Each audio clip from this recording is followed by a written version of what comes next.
हरियाणा विधानसभा चुनाव को लेकर लगातार मंथन का दौर चल रहा है। सियासी पार्टियां बैक टू बैक बैठक कर रही हैं। बात कांग्रेस की करें तो सीईसी की बैठक खत्म हुई है। बैठक में उम्मीदवारों के नाम पर चर्चा हुई है। 32 उम्मीदवारों के नाम सीईसी ने क्लियर किए हैं। ये दीपक बाबरिया हरियाणा कांग्रेस के प्रभारी हैं। उनका कहना है आपके साथ गठबंधन को लेकर भी बयान दिया गया। आपके साथ गठबंधन को लेकर आगे बैठक होगी। अगले 2 से 3 दिन में बातचीत आगे बढ़ेगी। दीपक बाबरिया ने कहा 41 उम्मीदवारों के नाम पर चर्चा हुई है। अब जल्द ही उम्मीदवारों की पहले लिस्ट का ऐलान होगा। पहले लिस्ट कांग्रेस की आ सकती है। कांग्रेस ने गठबंधन के लिए बनाई मिनी कमेटी।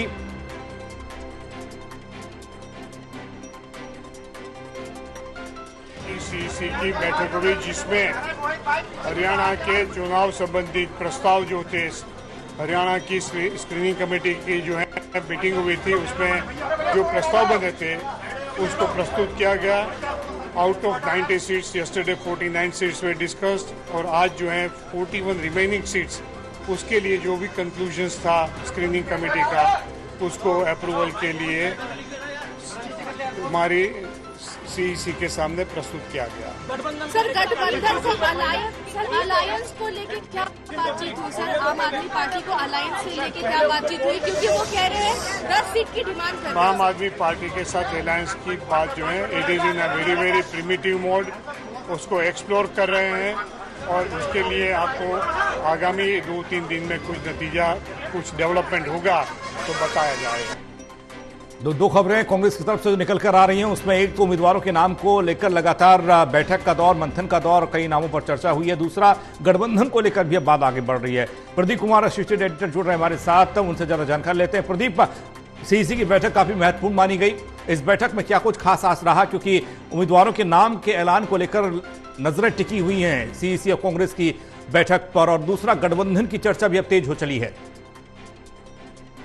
और देखिए बिल्कुल पंकज, महत्वपूर्ण बैठक और इसमें 32 नामों को क्लियर कर दिया है उम्मीदवारों के। 34 कल क्लियर हुए थे और 32 आज हुए हैं। तो अगर देखें तो काफी महत्वपूर्ण उम्मीदवारों की अब पहली लिस्ट पर निगाहें लगी हैं।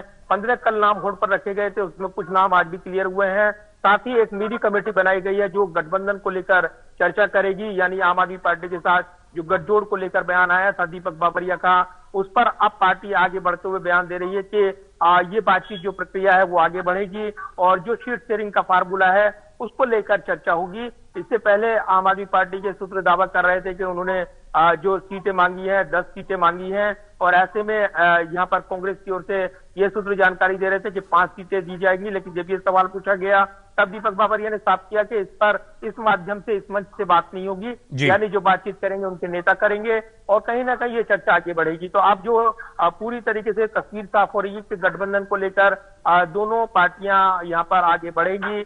सवाल ये भी पूछा गया कि क्या इसको राज्य इकाई का समर्थन है या विरोध है, इनको पार्टी एकजुट है, किसी भी निर्णय का पार्टी आलाकमान के हर नेता उसका समर्थन करेगा। तो ये जरूर है कि अब एक बड़ा दांव यहाँ पर राजनीतिक तौर पर देखने को मिलेगा जब इस पूरे लड़ाई के बीच ये गठबंधन की बातचीत आगे बढ़ेगी। साथ ही हम देखेंगे कि इस पूरे माहौल के बीच जबकि उम्मीदवारों की 90 उम्मीदवारों पर चर्चा कांग्रेस पार्टी ने दावा किया था, 41 उम्मीदवार जो पैनल में थे उन पर चर्चा हुई है। इसी के साथ एक कमेटी बनाई गई है जिसमें अलग अलग नेता शामिल हैं और वो गठबंधन की बातचीत को लेकर चर्चा करेंगे। आम आदमी पार्टी की ओर से संदीप पाठक भी इस चर्चा में हिस्सा लेंगे। ये कहा जा रहा है कि सी वेणुगोपाल जो संगठन महामंत्री है, पहले उनके साथ भी चर्चा की बातचीत आई थी। तो जरूर है कि ये चर्चा अब आगे बढ़ेगी और कहीं ना कहीं कमान को रिपोर्ट सौंपी जाएगी। लेकिन दीपक बाबरिया ने साफ कर दिया है कि अब सीईसी की बैठक नहीं होगी, यानी जो भी निर्णय लेना होगा अब स्क्रीनिंग कमेटी के माध्यम से, और जो कमेटी बनी है गठबंधन को लेकर वो रिव्यू कमेटी जो टिकट होल्ड पर थे वो अपनी रिपोर्ट सौंपेंगे और उसके बाद उसका आकलन किया जाएगा और उसके आधार पर टिकटों का फैसला कर लिया जाएगा। तो ये जरूर है कि आज की बैठक में कई महत्वपूर्ण बिंदुओं पर चर्चा हुई है। नामों को लेकर, उम्मीदवारों को लेकर कोई स्थिति साफ हुई है कि सारे के सारे उम्मीदवार 90 विधानसभा सीटों के उम्मीदवार एक साथ कांग्रेस लेकर आएगी या अलग अलग लिस्ट सामने आएगी? क्योंकि अभी बीच में गठबंधन की बात भी सामने आ रही है। अगर ऐसा होता है तो फिर तो कुछ सीटें गठबंधन सहयोगियों के खाते में भी जाएंगी।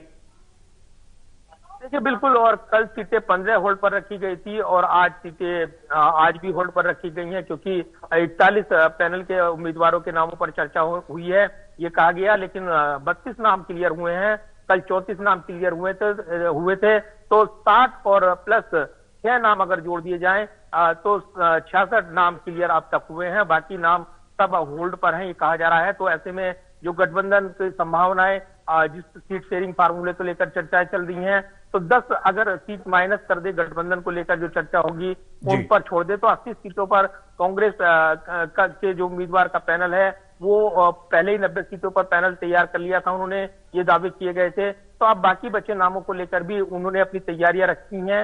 अगर बातचीत नहीं बनती है गठबंधन को लेकर, तब उनके सामने उम्मीदवार होंगे और वो उसको यहाँ पर सामने लाएंगे। लेकिन साफ बात है कि अब गठबंधन को लेकर एक नया दरवाजा खुल गया है और ऐसे में बातचीत की प्रक्रिया अब आगे 1-2 दिन और बातचीत प्रक्रिया आगे बढ़ेगी। उसके बाद यानी कि उम्मीदवारों के नाम को लेकर भी 1-2 दिन और इंतजार करना पड़ेगा।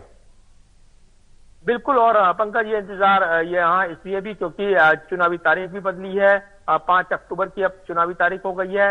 ऐसे में अब जो है यहाँ पर वक्त मिला है, थोड़ा जितना वक्त मिला है उसका गठबंधन के बातचीत में इस्तेमाल किया जाएगा, अब ये लग रहा है। क्योंकि कांग्रेस पार्टी जो पहले ये दावा कर रही थी कि आज उनकी लिस्ट, पहली लिस्ट आ जाएगी, अब ये लिस्ट जो है अगले 1-2 दिन में वो घोषित हो सकती है, क्योंकि 34 और प्लस 32 उम्मीदवार उन्होंने तय किए हैं, उनकी लिस्ट वो कभी भी जारी कर सकते हैं। लेकिन बाकी सीटों पर अब जो है एक चर्चा के बाद और जो गठजोड़ की संभावनाएं हैं उनको टटोलने के बाद और एक सहमति बनाने के बाद ही उस पर अपने पत्ते पार्टी खोलेगी। तो इस बीच बातचीत की प्रक्रिया वो जारी रहने वाली है। पंकज, चलिए, बहुत शुक्रिया प्रदीप आपका तमाम जानकारी के लिए।